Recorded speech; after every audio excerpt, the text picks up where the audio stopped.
বোঝাতে গেলে আমার প্রাণ যায়, ছাত্ররা বুঝতে পারে না। 20 বছর ইংরেজি পড়ে আমরা কোনো ইংরেজি শিখিনি। বিচারপতিদের মাই লর্ড বলা সম্পূর্ণ প্রজাতন্ত্র দ্রোহিতা, এটা হতে পারে না। এবং সবচেয়ে বড় শক্তি হচ্ছে জায়গা টাইপের শক্তিগুলি, ওয়ার্ল্ড ব্যাংকের শক্তি, তারা আমাদের শিক্ষা ব্যবস্থাকে সম্পূর্ণ ধ্বংস করেছে। আপনারা কি আপনাদের কোনো লজ্জা করে না? কেউ কি দাবি করেছেন বাংলাদেশে কিন্ডারগার্টেন ইংরেজি মিডিয়ামে বন্ধ করতে হবে? এই দাবি বাসদ করতে পারবে? তাহলে আমি বাসদের সাথে আছি।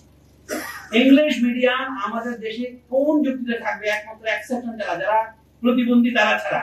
অন্যদের জন্য ইংরেজি মিডিয়াম দরকার কি? আপনি ইংরেজি শিখবেন। ভিয়েতনামের মধ্যে দেশে হাই স্কুলে ইংরেজি পড়ায় না, জাপানে পড়ায় না, কিন্তু জাপানিরা ভিয়েতনামের যে ব্যবসা খারাপ করছে আমাদের চাইতে না। এটা একটা ব্যাধির মধ্যে পড়ে। ইংরেজি শেখেন, ইংরেজি ভাষা শেখেন, প্রত্যেক দ্বাদশ শ্রেণী পড়া ছাত্রকে দুটি বিদেশি ভাষা শিখতে হবে, আপনি আইন করে দেন।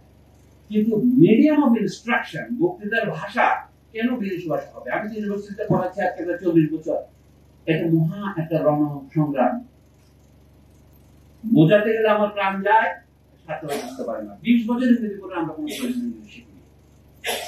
প্রয়োজন ইংরেজি শিখতে হবে, কিন্তু আমার বাংলা ভাষাকে হত্যা করে ইংরেজি শিখবে। আপনি সামান্য গণতন্ত্র যদি না করেন, শিক্ষার ক্ষেত্রে যদি আপনি গণতন্ত্র না করতে পারেন, তো দেশের গণতন্ত্র আন্দোলন করার করে অসম্ভব। এবং সবচেয়ে বড় হচ্ছে আমাদের উচ্চ আদালতে জ্যোতির্ময়ের সুযোগ নিয়ে আমি বলি, কেন এখনো বিচারপতিদের কেন মাই লর্ড বলে? এবং তারা বললে কেন খুশি হয়? একটা প্রজাতন্ত্রে কেটে বলা যায়? এটা সম্পূর্ণ রাষ্ট্রদ্রোহিতা। বিচারপতিদের মাই লর্ড বলা সম্পূর্ণ প্রজাতন্ত্র দ্রোহিতা, এটা হতে পারে না। আসলে আপনার মার্কিন দেশের বিচারপতি কি বলে? Mister chief justice, mister justice. আপনি বলেন বিচারপতি সাহেব, বিচারক সাহেব। কিন্তু তা না বলে আপনি বলছেন আমরা ওকালতি করছি মামলা জেতার জন্য, আপনি তো বেঞ্চের কথা বলেন, আপনি এটা বন্ধ করেন। আমি মনে করি বিচারক নিয়োগের যে যোগ্যতা আছে আমাদের সংবিধানের যে ধারায় ক খ গ, গতে বলা হচ্ছে অন্য যে কোনো যোগ্যতা প্রয়োজন বলে রাষ্ট্র ঘোষণা করবে, সেটা কি? তাকে অন্তত দেশের যেটা রাষ্ট্রভাষা সেটা জানতে হবে। আমাদের বন্ধুর ওয়াইফ বন্ধুদেরকে রাষ্ট্রভাষা বাংলাদেশের 45টা করতে হবে।